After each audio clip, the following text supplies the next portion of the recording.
Hello everyone, good morning and welcome back to my another video. तो friends, इस video में ना ही मैं एजुकेशनल बातें करने वाली हूँ, ना ही मैं अपनी स्टडी रूटीन शेयर करने वाली हूँ। इस वीडियो में मैं एक छोटी सी रिक्वेस्ट करने वाली हूँ आप लोगों से, और अपनी बातें मैं शुरू करूँ उससे पहले एक छोटी सी वीडियो मैं शेयर कर रही हूँ। वो वीडियो पहले आप लोग देखिए, उसके बाद मैं अपनी बातें रखूँगी और कोशिश करूँगी कि अपनी बातें कम से कम शब्दों में रखूँ, और आप लोगों से उम्मीद करूँगी कि आप लोग मेरी बातों को समझें और हमारा साथ दें। पता है, यू आर वेरी स्मॉल और may be just in a random part of the country, social media is powerful. अपनी स्टोरीज पे टॉक अबाउट इट, अपने रिलेटिव्स से व्हाट्सएप पे टॉक अबाउट इट। और रैली में पार्टिसिपेट नहीं कर सकते, हमारे साथ यहाँ पे एक्टिवली नहीं आ सकते, but at least talk about it, ताकि जो अगली आ रही जनरेशन है, जो माएँ हैं, वो अपने बच्चों को बता सके, उनके अंदर एक विमेन के लिए बचपन से ही रिस्पेक्ट आ सके। This is not done, this is so bad. मतलब सुबह हम रैली में बैठ रहे हैं, शाम को रैली में बैठ रहे हैं।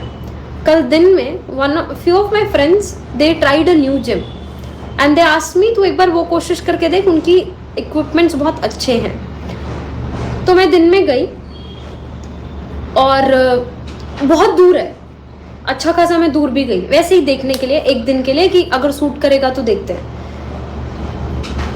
I was never scared of guys. कल मैंने उसकी मम्मा की वीडियो देखी, जो मैंने अभी आपको बताया कि उनको कैसी कंडीशन में वो मिली थी, तब देख के ही जस्ट गई थी। वहां पे जाके 9-10 लड़के थे।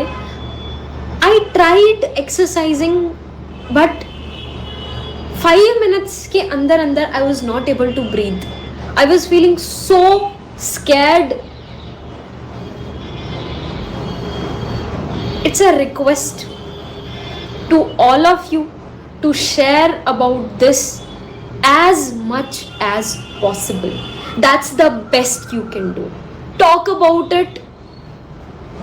इस बार, एटलीस्ट इस बार, जब तक कुछ तो असर पड़े। मेरे को लग नहीं रहा है कि कुछ मिलने वाला है, लेकिन कुछ असर जब तक पड़े तब तक लेट्स नॉट बिकम वीक।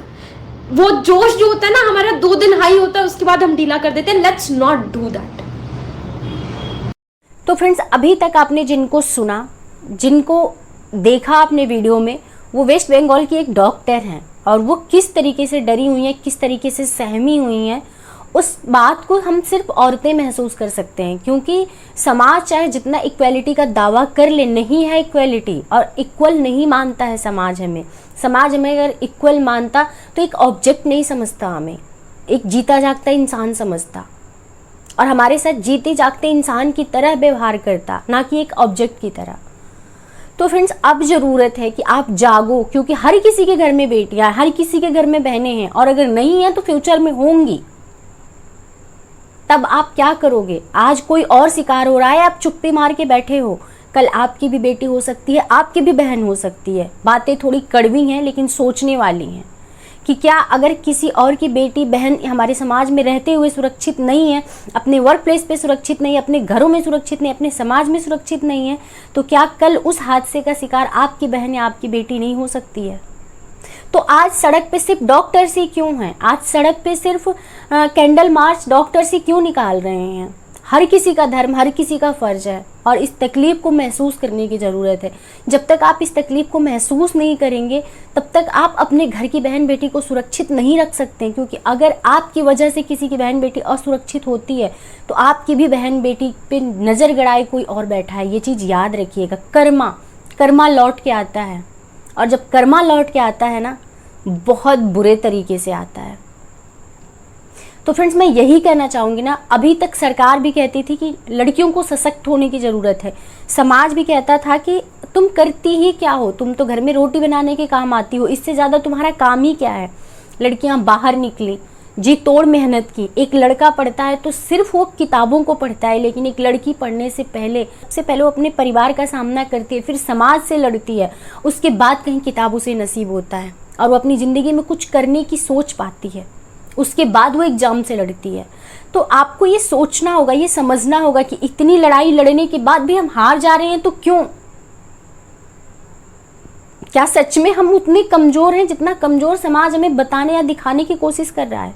अगर एक डॉक्टर लेडी के साथ ये हो सकता है तो कौन चाहेगा कि उसकी बेटी डॉक्टर बने, कल को कलेक्टर बने, कल को पुलिस अफसर बने? कौन चाहेगा? खतरे तो हर जगह है ना, क्योंकि ये मर्दों की दुनिया है। माफ़ करना, शब्दों का इस्तेमाल थोड़ा सा तोल मोल के करना चाहिए मुझे, लेकिन जिस तरीके से हम इंडिपेंडेंट डे सेलिब्रेट करते हैं, क्या वास्तव में हम स्वतंत्र हो गए हैं? क्या वास्तव में ये स्वतंत्र भारत है जहां पुलिस एक बेटी के माँ बाप को फ़ोन करके ये कहती है कि आपकी बेटी सुसाइड कर ली? एक ऐसी लड़की जो अपने सफलता के पीक पे पहुंच चुकी है, वो किस बात के लिए सुसाइड करेगी? जरा सोचिए, अगर सही उम्र में आपको सफलता मिल जाती है, आपकी ज़िंदगी को एक दिशा मिल जाती है, आप क्यों सुसाइड करोगे? पुलिस को 2 मिनट नहीं लगे उस केस को ये बताने में कि ये सुसाइड है। कि लड़की के माँ बाप का इंटरव्यू आप देखिए, इंटरव्यू में वो लोग जिस तरीके से बयां कर रहे हैं कि डेड बॉडी जिस तरीके से मिली, सबसे पहले 3 घंटे तक उनके माँ बाप को उनसे मिलने नहीं दिया गया। 3 घंटे तक पुलिस क्या कर रही थी? क्या एक माँ बाप को इतना अधिकार नहीं कि जिस बच्चे को उन्होंने पाला पोसा, बड़ा किया, पैदा किया, जिस बच्चे को उन्होंने पढ़ाया लिखाया, डॉक्टर बनाया, और उस बच्चे की डेथ हो गई, जिस भी रीज़न से डेथ हुई हो, क्या उसकी डेड बॉडी से हॉस्पिटल जाते ही मिलने का हक नहीं है? आप किसी के पेरेंट्स को फ़ोन करके कह देते हो कि बच्चा आपका सुसाइड कर लिया, उसके बाद 3 घंटे आप हॉस्पिटल के बाहर वेट करवाते हो, उस माँ बाप के दिल पे क्या बीती होगी? 3 घंटे वो कैसी ज़िंदगी जिए होंगे, इस बात की कल्पना भी कोई नहीं कर सकता है। तो अपने यहाँ का जो सिस्टम है वो बिल्कुल नकारा है। उस सिस्टम में अगर जान होती तो ऐसे अपराधियों के हौसले बुलंद नहीं होते। क्या ऐसे अपराधियों को ऐसी सजा नहीं होनी चाहिए जो समाज के लिए एक नजीर बने? ऐसे अपराधियों को, या पुलिस ही क्यों ना हो, अगर पुलिस भी उसमें लिप्त है, पुलिस सबूत अगर नहीं मिटाना चाहती थी तो 3 घंटे तक उनके पेरेंट्स को उनसे क्यों नहीं मिलने दिया गया? और अगर 3 घंटे पुलिस नहीं मिलने दी तो उसकी जवाबदेही कौन तय करेगा? पुलिस क्या कर रही थी? क्यों उनके पेरेंट्स को नहीं मिलने दी? और क्यों पुलिस ने पहले ये बताया कि आपकी बेटी ने सुसाइड कर लिया, जबकि उनकी डेड बॉडी जिस कंडीशन में थी, देख के साफ साफ समझ में आ रहा था कि ये मर्डर है, ये सुसाइड नहीं है। कोई लड़की सुसाइड ऐसे नहीं करती है। आप पूरे उनके पेरेंट्स का इंटरव्यू देखिए, आपकी रूह कांप जाएंगे जिस कंडीशन में उनकी डेड बॉडी उनके पेरेंट्स को मिली। भगवान न करे कि किसी भी पेरेंट्स को वो दिन देखना पड़े जो उनके पेरेंट्स देख रहे हैं, क्योंकि वो पीड़ा, वो तकलीफ सिर्फ वही समझ सकते हैं।